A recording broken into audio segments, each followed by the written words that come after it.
Hello, my name is Helen.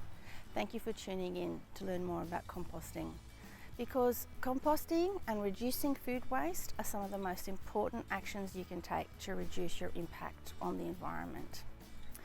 There are many ways to compost, from large bin bays to bokashi bins to worm towers in your veggie patch.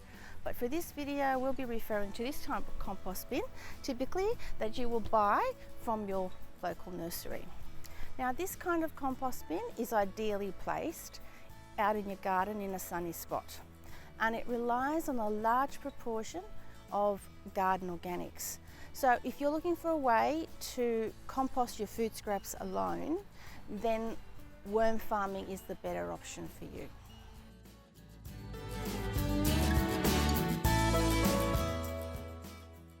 Did you know that on average our waste bins are half full of food waste alone?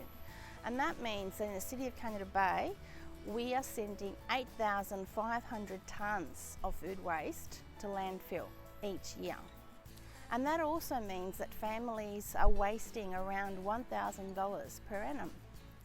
So before we even start thinking about composting, it's really important to examine our food waste.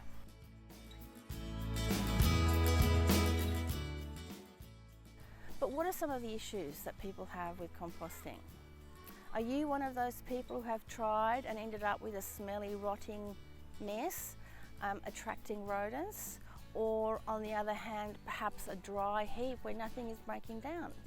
Well, these are typical problems, but it's not the way that composting is meant to be. And these problems are easy to rectify, and I'm going to give you some simple guidelines to help avoid those problems.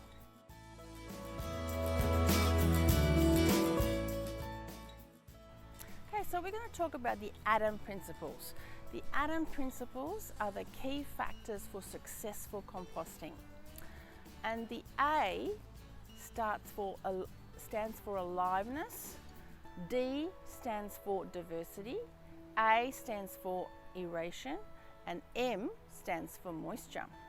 So let's start with the A, or the aliveness. And this refers to the fact that our compost bins rely on a team of living organisms breaking down our material. And it's our job to provide the right elements for them. When we provide the right conditions, the decomposers turn up to produce beautiful, sweet-smelling compost. A healthy compost is full of worms, microbes, bacteria and fungi, and a range of others as well.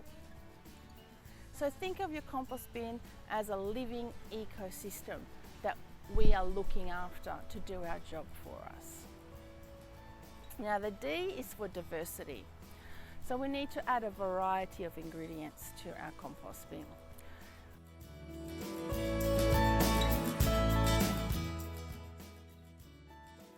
Going to start with the carbon materials. Here, the brown materials, of which you need approximately 60% or more. Now we'll start with the brown leaves. Now leaves are gold for your compost bin. If you don't have them at home, I recommend that you rake them up in the street or in the park and add them to your compost bin. They really are marvelous. And the other thing that you will probably have easy access to is paper and cardboard.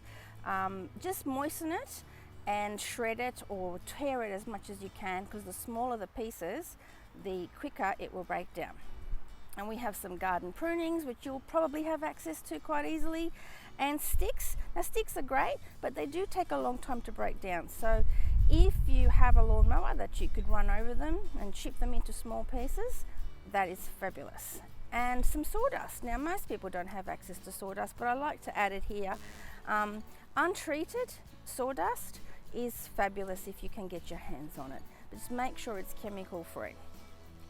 Now we've got some green nitrogen materials over here on this side. We'll start with the kitchen scraps, our peelings, eggshells, tea bags and coffee grounds.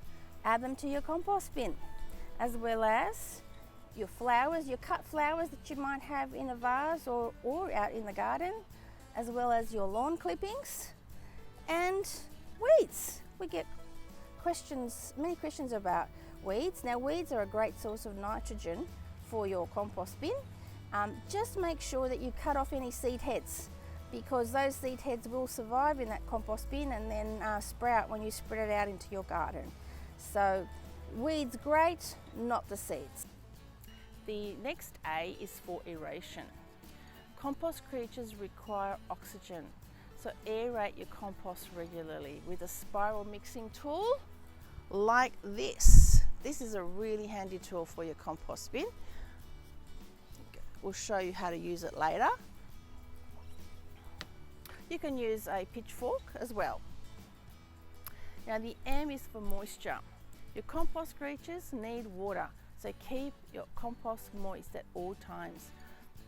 Like a damp sponge is a good rule of thumb.